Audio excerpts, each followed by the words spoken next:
नौकरी, मजबूरी या शौक, सीधी सादी सी रोली की शादी सिड से तय होती है। शादी के बाद तुम नौकरी करना चाहोगी? नहीं नहीं, बिल्कुल नहीं। वैसे मैं ये नहीं कहती कि नौकरी करना ठीक नहीं है, लेकिन पर्सनली मैं ये सोचती हूँ कि मैं गृहिणी बनूंगी। हाँ हाँ, क्यों नहीं।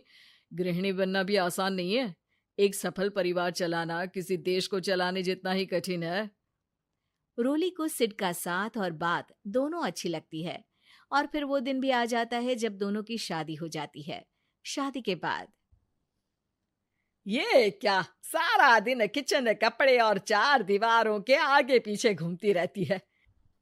जा बाहर निकल कर देख, कितनी स्मार्ट लगती हैं वो औरतें जो नौकरी करती है।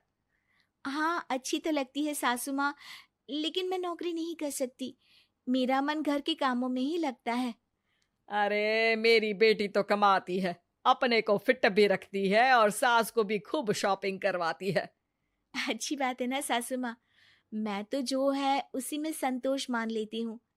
बरकत होनी होगी तो इसी में भी हो जाएगी। ये बोलकर रोली चली जाती है।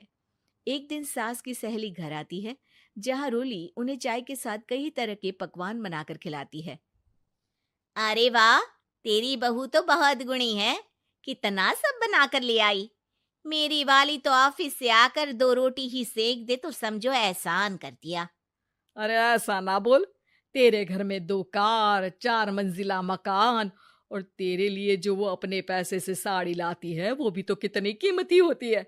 अरे मेरी वाली तो बस सारा दिन इन्हीं 2 कमरों को ताजमहल बनाने में लगी रहती है।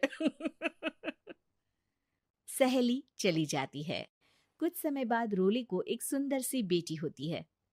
अरे क्या सारा दिन उस बच्चे में लगी रहती है। माँ, मुझे ना 1 मिनट भी छोड़ने का मन नहीं करता। देखिए ना, कितनी प्यारी है। मैं ना इस हर पल को एंजॉय करना चाहती हूँ। अरे हाँ हाँ, हमने भी बच्चे पाले हैं। हम भी जानते हैं कि कितने प्यारे होते हैं, और अपने बच्चे को बढ़ता हुआ देखना कितना अच्छा लगता है। लेकिन एक दिन अचानक और रोली, एक बहुत बड़ी घटना हो गई। एक शॉर्ट सर्किट से पूरी दुकान जल गई। ओह, अब अब क्या, कुछ समझ में नहीं आ रहा कि कैसे घर चलेगा। घर की पूरी गाड़ी पटरी पर लाने के लिए कई साल लग जाएंगे, और वापस पहले जैसे होने में भी बहुत टाइम लग जाएगा। रोली, रोली कुछ सोचती है, फिर अपने 3 महीने के बच्चे को देखती है और कहती है, आप कहे तो मैं नौकरी शुरू कर दूं। माँ मुन्नी को देख लेगी, फिर शाम को तो मैं घर आ ही जाऊंगी। सिड कुछ कहता उससे पहले ही उसकी सास वहां आ जाती है। अरे हाँ हाँ, अब भी तुझे नौकरी करने के लिए पूछना होगा। अरे घर पर इतनी बड़ी विपदा आ गई है, तू है कि बच्चे का मुंह देख रही है। अरे क्या मुझ पर भरोसा नहीं है? अरे नहीं नहीं माँ जी, ऐसा क्यों बोल रही हैं आप। फिर क्या था, सिड से पूछकर 3 महीने की बच्ची को रोली सास के पास छोड़कर चली जाती है। शाम को ऑफिस से आने पर अरे सारा दिन इसने तो चैन नहीं लेने दिया, बस गोदी में ले लेकर घूमती रही। हाथ दर्द हो रहा है। बहू को बहुत गिल्ट फील होता है, लेकिन जब वो घर की हालत देखती है तो चुप रह जाती है। ऑफिस में सहेली कहती है, अरे रोली, तेरी तो बच्ची छोटी है ना, कैसे मैनेज करती है। कैसे मतलब, घर पर रहती है वो अपनी दादी के साथ। ओ यार, कितनी अच्छी है तेरी सास। मेरी सास को जब पता चला कि मैं नौकरी ज्वाइन करने की सोच रही हूँ, वो तो सीधे अमेरिका चली गई मेरी ननद के पास। अच्छा, फिर तू कैसे मैनेज करती है। अरे मैंने तो फुल टाइम मेड रख ली है। ओहो, वो तो बड़ी महंगी होगी ना। हाँ यार, लेकिन कमाई भी तो हो रही है ना। यार, मैं तो कभी अपना बच्चा इनके मम्मी पापा के पास ना छोड़ू। प्यार दुलार में खराब कर देते हैं ये दादा दादी बच्चे को। नहीं नहीं, मुझे अपनी सास पर पूरा विश्वास है। जो मेरे पति को इतनी अच्छी शिक्षा के साथ बड़ा कर सकती हैं, वो मेरी बच्ची को कभी नहीं बिगाड़ेगी। खैर, रोली की इस सोच से उलट पड़ोसियों के बीच हाथ में बच्ची पकड़े रोली की सास कहती है, अरे क्या बताऊं, सारा दिन बहू बाहर रहती है। पहले अपने बच्चे पालो, फिर बच्चों के बच्चे। अरे अपना जीवन तो कुछ रहा ही नहीं। अरे नहाने भी जाती हूं ना तो इसे साथ रखती हूँ, कल को कहीं गिर गई या चोट लग गई तो बहू तो हमारी खाल उखाड़ लेगी ना। अरे ऐसा भी क्या डरना बहू से, नौकरी थोड़ी की है उसकी। अब क्या बताऊं, पढ़ी लिखी लड़कियां हैं आजकल की। चलो चलती हूँ, सब्जी बनाने का वक्त हो गया है। बच्चे आएंगे तो खाना तो बना मिले। सास ये बोलकर वहां से चली जाती है कि तभी रोली ऑफिस से घर पहुंचती है।